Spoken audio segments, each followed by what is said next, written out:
용기를 잃는다는 것은 철저한 패배를 의미한다. 철저한 패배를 원하는가? 그렇지 않다면 용기만은 잃지 말아야 한다. 안녕하세요. 오늘은 영웅전의 대명사인 플루타르코스 영웅전을 소개해 볼까 합니다. 이 유명한 책을 쓴 플루타르코스는 그리스 사람이었는데 우리나라에서는 한때 영어식으로 번역해서 플루타르크 영웅전으로도 많이 소개됐었지요. 탁월한 문장가이자 철학자이자 역사가였던 플루타르코스에게 붙은 별명은 최후의 그리스인이었습니다. 플루타르코스가 죽은 지 1800년도 더 지나서 그리스의 소설가였던 니코스 카잔차키스가 그리스인 조르바라는 멋진 인물을 등장시키지 않았더라면 플루타르코스는 여전히 최고의 그리스인 타이틀을 굳건히 움켜잡고 있었을 테죠. 이 탁월한 고대의 인물은 기원 후 46년경 태어나 120년경 사망한 것으로 추정되는데, 그가 살았던 시대의 그리스는 사실 로마의 속주가 된 지도 200년이나 더 지난 상태였습니다. 훗날 로마 제국 쇠망사를 쓴 에드워드 기본이 인류 역사상 가장 행복한 시대라고 절찬했던 오현재의 시대를 살았던 그가 최후의 그리스인이라는 영광스러운 별칭으로 불리게 된 까닭은 무엇일까요? 그는 고대 그리스의 주요 작가들의 아주 통달한 끝에 그리스어로 쓰여진 수많은 작품들을 쏟아냈기 때문이었습니다. 또한 생애의 마지막 30년을 고대 그리스의 상징인 델포이 신전에서 사제 노릇을 하며 헌신적으로 일한 점도 그런 별명을 얻는데 보탬이 됐을 듯합니다. 그가 오랜 세월 동안 신관으로 일했던 건 아폴론의 신탁을 받던 유서 깊은 델포이 신전이 더 이상 황폐해가는 것을 막기 위해서였다고 하지요. 그런 그에게 최후의 그리스인이라는 별명만큼 멋진 타이틀도 없었을 듯합니다. 그는 아폴론 신전으로 유명한 델포이에서 비교적 가까운 도시인 카이로네이아에서 명문가의 자제로 태어났습니다. 20살부터는 아테네로 건너가 아카데미에서 철학을 배웠습니다. 그런 뒤에 이집트와 이탈리아 등 지중해 연안의 여러 지방을 여행하고 로마에도 두세 차례 방문해 강의도 하고 집정관 등 고위층의 명사들과도 친분을 쌓았다고 합니다. 그가 쓴 대표작은 저 유명한 플루타르코스 영웅전인데 원래 제목은 비교 열전이었습니다. 23상의 그리스 영웅과 로마 영웅을 비판적으로 비교하고 있기 때문에 그런 제목이 붙었습니다.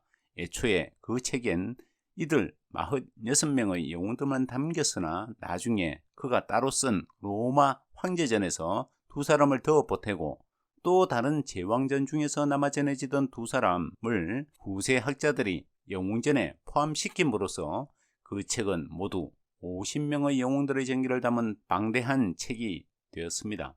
플루타르코스 영웅전을 펼치면 우리가 흔히 알고 있는 영웅들인 알렉산드로스, 카이사르, 브루투스, 폼페이우스, 안토니우스 등을 두루 만날 수 있지만 그 영웅전에 반드시 포함되어 있어야 마땅할 인물들이 몇몇 제외되어 있어서 조금 아쉽기도 합니다.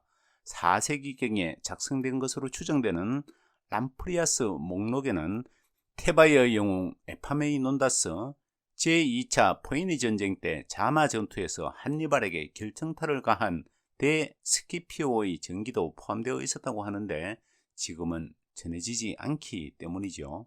방금 언급했던 람프리아스 목록에는 플루타르코스의 작품으로 모두 227개의 제목이 발견되는데 그 가운데 지금까지 남아있는 작품은 50편의 영웅전과 78편의 윤리론집 뿐이라고 하지요. 그가 쓴 작품 가운데 대략 절반 정도만 남은 셈입니다. 그런데 그가 쓴 그토록 많은 작품 가운데 그리스어로 쓰여진 원전을 우리말로 직접 번역한 책은 과연 얼마나 될까요? 제가 알기로는 대략 다음의 4권쯤 되는 듯합니다. 결론적으로 말하면 우리나라에서는 아직까지도 그리스어 원전을 완역한 플루타르코스 영웅전이 없는 셈이지요. 방금 소개했던 4권도 모두 그리스어 원본을 저보드로 삼아 번역한 책이긴 하지만 한결같이 완역이 아니라 발췌 번역으로 출간되었다는 점이 특징입니다. 플루타르코스의 원전이 워낙 방대하다 보니 발췌 번역으로나마 번역본을 읽을 수 있다는 게 반갑긴 하지만 원전의 명성이 워낙에 우뚝한 만큼이나 독자들로서는 완역본에 대한 갈증도 클 수밖에 없는 게 사실이죠. 플루타르코스의 윤리론집 또한 영웅전 못지않게 방대한 저작인데 무려 78편의 작품이 담긴 원전의 완역본을 기대하기란 힘들 듯합니다. 국내엔 원전에서 딸랑 6편만 추려 뽑아 번역한 수다에 관하여 라는 책과 5편만 추려 뽑은 플루타르코스의 모랄리아 정도가 나와 있을 뿐인데 두 권의 발췌 번역본을 합치더라도 전체 작품의 겨우 14% 정도만 번역된 셈이니까요. 이런 사정들만 대충 살펴보더라도 플루타르코스의 영웅전과 윤리론집이 얼마나 방대한 저작이며 그 두 작품의 원전 번역이 나오기 위해서는 얼마나 풍부한 주석 작업이 뒤따라야 하는지를 능히 짐작할 수 있습니다. 비록 지금까지 국내에 나와 있는 플루타르코스 영웅전이 그리스어 원전의 완역본이 아니거나 혹은 원전의 발췌 번역본이라고 하더라도 이 위대한 작품의 가치를 제대로 음미하기 어려울 정도로 형편이 나쁘진 않은 듯합니다. 지금까지 국내에 번역되어 나온 플루타르코스 영웅전은 도대체 얼마나 될까요? 누가 그런 걸 일일이 다 헤아리고 있겠습니까마는 제가 읽은 어느 책에서 발견한 간략한 참고 문헌에 의하면 대략 다음과 같았습니다. 제가 이 책들을 모조리 살펴볼 재간은 없습니다. 다만 이 가운데 휴먼 앤 북스에서 나온 플루타르코스 영웅전은 번역의 문제보다는 주석 때문에 독자들로부터 신뢰를 크게 잃은 책인 듯합니다. 번역자가 고 이윤기 선생님의 딸이어서 더욱 세간의 기대와 주목을 받았었지만 오랜 세월 동안 대작 번역에 매달린 끝에 마침내 내놓은 번역 작품이 독자들로부터 기대 밖의 푸대접을 받는 듯해서 볼 때마다 안타까운 생각이 드는 책입니다.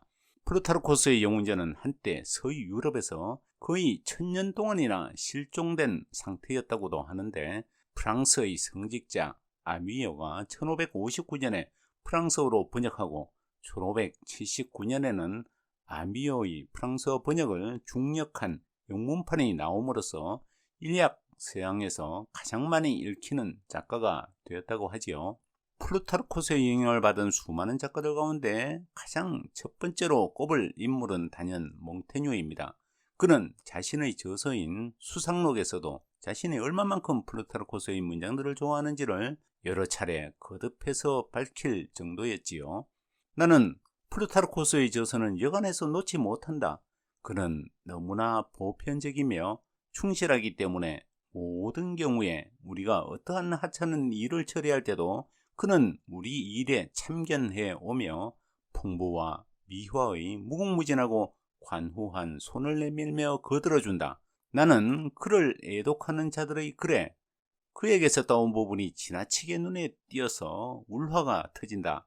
그리고 그를 읽어보기만 하면 내 글의 날개와 허벅다리를 거기서 나오지 않을 수 없다. 역사가들은 내게는 입에 맞는 떡이다. 그들은 재미나고 평이하다. 그들은 또 인간의 내적 조건들의 잡다성과 진실성의 전부와 세부적인 것, 그가 총체로 가진 여러 방법의 다양성과 그를 위협하는 사건들, 즉 내가 알고 싶어하는 인간 전체가 다른 어떤 데서보다도 여기서 더 생기 있게 나타난다. 그런데 인물들의 전기를 쓰는 자들은 그 인물들이 겪는 사건보다도 그 목적에 또 외부에서 닥쳐오는 것보다도 그들 내부에서 나오는 것에 더 흥미를 갖기 때문에 플루타르코스는 특히 나의 마음에 드는 작가이다. 사실 몽테뉴가 쓴 수상록은 플루타르코스가 쓴 윤리론집을 본따서 만든 작품이지만 그가 다루는 소재와 주제들이 플루타르코스의 작품에 비해 훨씬 더 다양하고 독특했기 때문에 플루타르코스의 윤리론집과는 전혀 다른 놀라운 작품이 되었습니다. 그런데 그들 두 사람이 살던 세상이 대략 1500년의 간극이 있을 만큼 서로 확연히 달랐음에도 불구하고 그들이 다루는 인물들과 작품들에는 겹치는 부분이 아주 많습니다.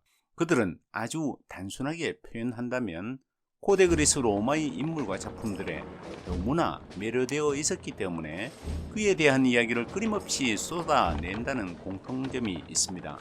두 사람이 공통적으로 아주 좋아한 인물들은 고대 그리스 시인과 철학자들이었으며 호메로스, 소포크레스, 아이스퀼로스, 에우리피데스, 소크라테스, 플라톤 등이 대표적이었습니다.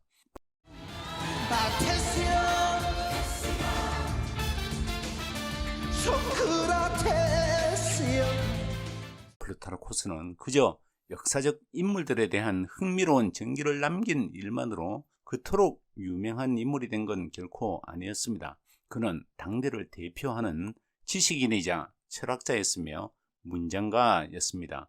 그의 책 속에는 숱한 인물들의 생애를 탁월하게 묘사하는 격조 높은 문장들과 두고두고 기억할 만한 유명한 일화들 말고도 아주 매혹적인 옛 시인들의 식구들과 당시의 세태를 풍자하는 구수한 속담들과 작가 특유의 날카로운 안목과 비판이 가미된 역사 비평들이 차고 넘칩니다. 몽테뉴가 쓴 수상록이 그토록 흥미진진한 옛 이야기들을 가득 담아낼 수 있었던 것도 그 책의 저자가 플루타르코스를 그만큼 열심히 탐독했기 때문이었습니다. 플루타르코스의 영웅전 속에는 우리가 이미 영화 등을 통해 어려서부터 익히 알고 있는 유명한 인물들도 꽤나 등장합니다. 가령 테미스토클레스,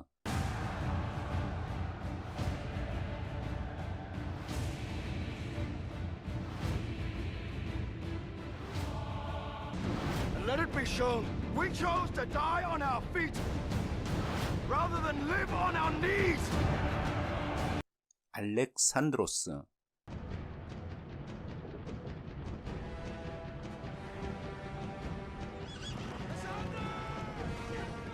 율리우스 카이사르,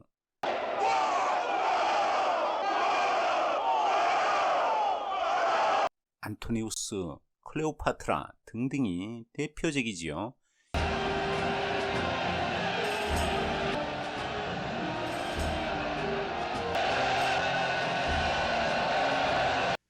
I loved. When I saw you go, I saw nothing, felt, heard, thought nothing except your going. 이런 인물들을 플루타르코스의 온전한 전기를 통해 아주 디테일하게 만나는 반가움은 영화와는 또 다른 묘미가 책 속에 가득 숨어 있음을 느끼게 해줍니다.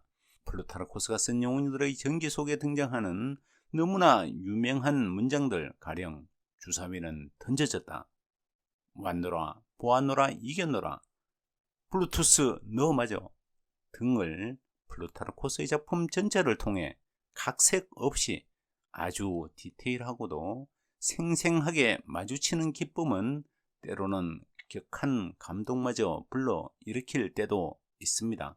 셰익스피어 또한 플루타르코스의 영웅전을 읽고 그의 탁월한 문장력과 인간 심리 묘사 등에 깊은 감명을 받은 나머지 자신의 손길로 줄리어스 시저, 안토니와 클레오파트라, 코리올라누스 등의 작품을 재창조했습니다.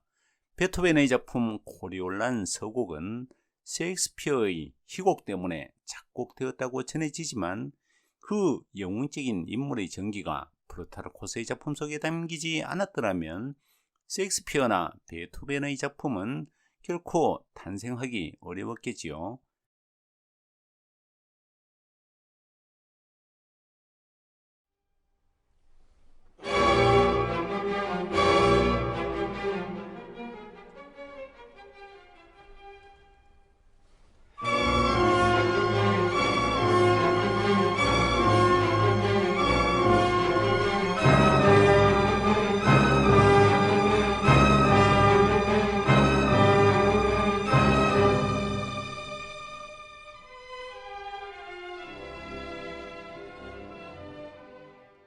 미국의 사상가였던 랄프 waldo 에머슨은 전 세계의 모든 도서관에 불이 날 경우 목숨을 걸고라도 꺼내고 싶은 책으로 플루타르코스 영웅전을 꼽았던 적이 있었지요.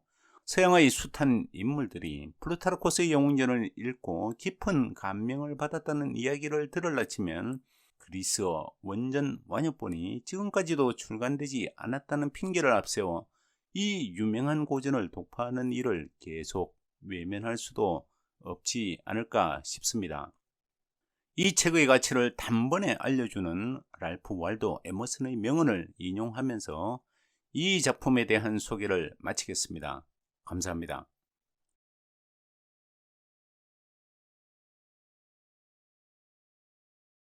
만일 전 세계의 도서관이 불타고 있다면 나는 뛰어들어가 셰익스피어 전집과 플라톤 전집 그리고 플루타르코스 영웅전을 구해낼 것이다.